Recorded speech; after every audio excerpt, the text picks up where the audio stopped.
9KM news ગુજરાતમાં આપનું હાર્દિક સ્વાગત છે। શ્રી વિહારિયા હનુમાન દાદાનો જન્મજયંતિ નિમિત્તે ભવ્ય ઉજવણી કરવામાં આવી। ગાંધીનગર જિલ્લાના માણસા તાલુકાના વિહાર ગામની બાજુમાં આવેલા શ્રી વિહારિયા હનુમાનજીના જન્મજયંતિ નિમિત્તે સુંદરકાંડ તેમજ ભક્તિ કીર્તન કાર્યક્રમ યોજાઈ ગયો। શ્રી વિહારિયા હનુમાન દાદાનું મંદિર અંદાજે 500 વર્ષ જૂનું હોવાની માન્યતા છે। શ્રી હનુમાનજી જન્મજયંતિ નિમિત્તે દર વર્ષે અમદાવાદથી હનુમાન દાદાનો પગપાળા યાત્રા સંઘ આવે છે। અહીંના શ્રી વિહારિયા હનુમાન દાદાના ખૂબ ચમત્કારો આપેલા છે। આજે હનુમાન જન્મજયંતિ નિમિત્તે ભાવિક ભક્તોએ ખૂબ મોટી સંખ્યામાં શ્રી વિહારિયા હનુમાન દાદાના દર્શન કરી ધન્યતા અનુભવી હતી। ભાઈ જે પટેલ દાદાના જન્મોત્સવ પ્રસંગે આજે કાર્યક્રમ રાખવામાં આવેલો છે। અમારા ગામના અમદાવાદ રહેતા ભાઈઓ અને બહેનો પદયાત્રા તરીકે દર વર્ષે હનુમાન જયંતિના દિવસે ચાલતા વિહાર આવતા હોય છે। 2 દિવસનો પ્રોગ્રામ હતો। 21મી તારીખે પ્રયાણ કર્યું હતું અને આજે સવારે હનુમાન દાદાના મંદિરે આવી પહોંચ્યા। દાદાજી દરેકની મનોકામના પૂરી કરતા હોય છે। આજુબાજુના અને વિહાર ગામના માણસો જે તે બાધાઓ આસ્થા રાખીને કરતા હોય છે તેમની બાધાઓ દાદાજી પૂર્ણ કરતા હોય છે અને મનોકામના જે હોય તે પૂર્ણ કરતા હોય છે। એટલે કે દાદાના ઉપર વધારે આસ્થા હોય છે।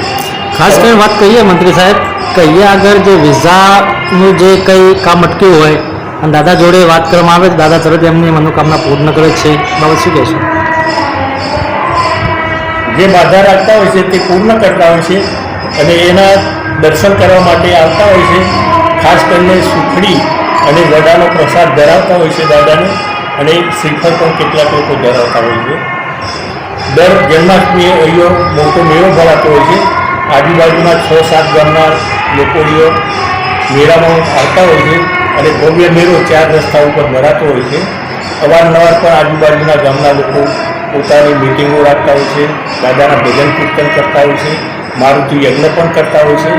દૂર દૂરના લોકો પણ આસ્થા પ્રમાણે અહીંયા મારુતિ યજ્ઞનું આયોજન કરતા હોય છે। ભાવભીજી પટેલ શું કહેશો? રામ વિહારના અને આ શ્રી વિહારિયા હનુમાનજી સાર્વજનિક ટ્રસ્ટના પ્રમુખ તરીકે હું કામ કરું છું। આ અમારું હનુમાન દાદાનું મંદિર લગભગ 800 થી 900 વર્ષ પુરાણું છે અને ખૂબ ચમત્કારિક દાદાનું આ મંદિર છે। જો શ્રદ્ધા હોય તો આ મંદિરમાં દરેકના બધા કામ થાય છે। આજે દાદાનો જન્મોત્સવ છે કારણ કે દાદા ચિરંજીવી છે।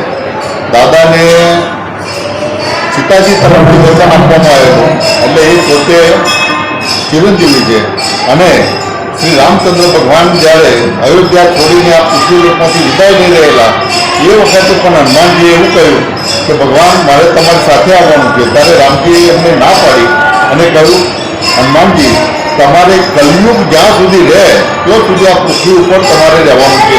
એવી આ તુલસીકૃત રામાયણમાં આ વસ્તુનો ઉલ્લેખ આવે છે। ટૂંકમાં હનુમાન દાદા હાજરા આવ્યું છે અને પનોતીને એમને પોતાના પગ નીચે દબાવી છે। એટલે કે તમને આપણને જે દુઃખ ઉત્પન્ન થતા હોય કે જે